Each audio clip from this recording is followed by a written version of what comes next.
Hi friends, September 17 பார்த்தீங்கன்னா பெரியார் அவர்களோட பிறந்தநாள் வருது. ஸோ விகடன் சார்பில் பெரியார் அவர்களோட புத்தகம் ஒன்று வெளியிட போகிறாங்களாம். அந்த ஒரு புத்தக வெளியீட்டு விழாவிற்கு தளபதி தான் சீஃப் கெஸ்ட் அப்படின்ற மாதிரி சொல்கிறாங்க.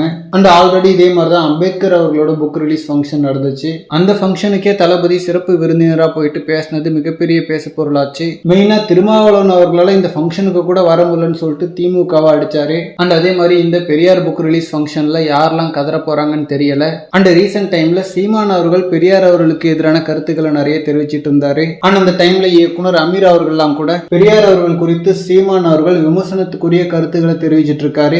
சோ பெரியார் அவர்களை கொள்கை தலைவராக கொண்ட தளபதி ஏன் இதுக்கு எதிராக எதுவும் பேச மாட்டாரு அப்படின்னு மாதிரிலாம் கேட்டிருந்தாரு. பட் தளபதி தொடர்ந்து சீமான் அவர்களை அவாய்ட் பண்றதுக்கான காரணம், தளபதி சீமான் குறித்து பேசினா சீமான் அவர்களுக்கு ஒரு அட்டென்ஷன் கிடைக்கும். அண்ட் சீமான் அவர்களுமே வழியன்னு அதுக்கு தான் ரொம்ப நாளா ட்ரை பண்ணிட்டு இருக்காரு. ஸோ அவரை பத்தி நம்ம பேசாம விட்டாலே யாருமே அவரை கண்டுக்க போறது இல்லை அப்படின்ற மாதிரி தான் தளபதி அவருக்கு ரிப்ளை எதுவுமே கொடுக்க மாட்டாரு. அதே சமயம் டைரக்டா ரிப்ளை கொடுக்கலனாலும் ஊம குத்தா ஒண்ணு குத்தி விட்டுறாரு அப்பப்போ. ஏன்னா இந்த மதுரை மாநாட்டுல கூட செத்து போனதை சிங்கம் தொடவே தொடாது அப்படின்ற மாதிரி மறைமுகமா அடிச்சிருந்தாரு சீமான் அவர்களை. ஸோ இந்த பெரியார் புக் ரிலீஸ் ஃபங்க்ஷன்லயும் அந்த மாதிரி ஒரு சம்பவம் இருக்கும்னு நினைக்கிறேன். பட் ஸ்டில் தளபதி எதிரியா பாக்குறது டிஎம்கேவா தான். ஸோ அதனால சமூக நீதி சமத்துவம் குறித்து தளபதி கிட்ட இருந்து ஒரு ஸ்பீச்சை எதிர்பார்க்கலாம் டிஎம்கேவுக்கு எதிராக. ஓகே ஃப்ரெண்ட்ஸ், சீக்கிரமே இந்த ஒரு ஃபங்க்ஷன் குறித்த அஃபிஷியல் அனௌன்ஸ்மெண்ட் வருதான்னு பார்க்கலாம். அண்ட் இந்த மாதிரி தளபதி பத்தின ஹாட்டான அப்டேட்ஸ்க்கு நம்ம விஜய் ஃபோர்ட் சேனலை சப்ஸ்கிரைப் பண்ணுங்க. தேங்க்யூ.